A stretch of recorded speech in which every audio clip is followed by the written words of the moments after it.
Welcome back to our 2-minute Devos. We're going through the entire book of James 2 minutes at a time, Monday through Friday, and today, James chapter 4, verse 7 through 10.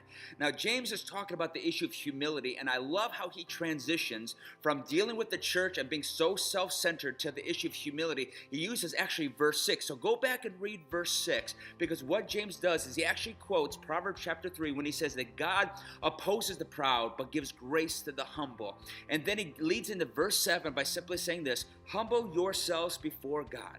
Resist the devil, and he will flee from you.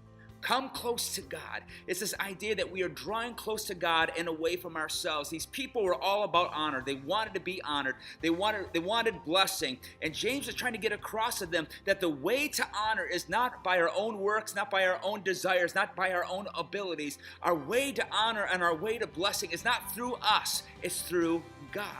That's why he says in verse 9, let there be tears for what you've done. Let there be sorrow and deep grief. Let there be sadness instead of laughter, gloom instead of joy. It seems like he's laying it on really thick here, but he's trying to foster a broken heart.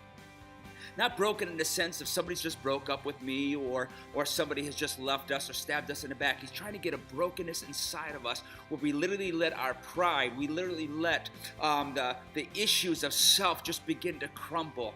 Because the idea of humility means to be made low. Because if we will simply lower ourselves, our wants, our desires, instead of making life all about our preferences, if we will just humble ourselves before God, the things that we've been desiring and trying to work for and never attaining is exactly what God bestows upon us. If we humble ourselves in His sight, verse 10, He's the one that's going to honor and bless us.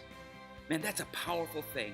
We could try to work and we could try to get honor, and we will never get it by our own hands. But if we will just humble ourselves, the honor from God will blow away any honor that we can ever get from humanity around us. That's all I got to say today. Humble yourselves today, and we'll see you next time as we continue through our series on James.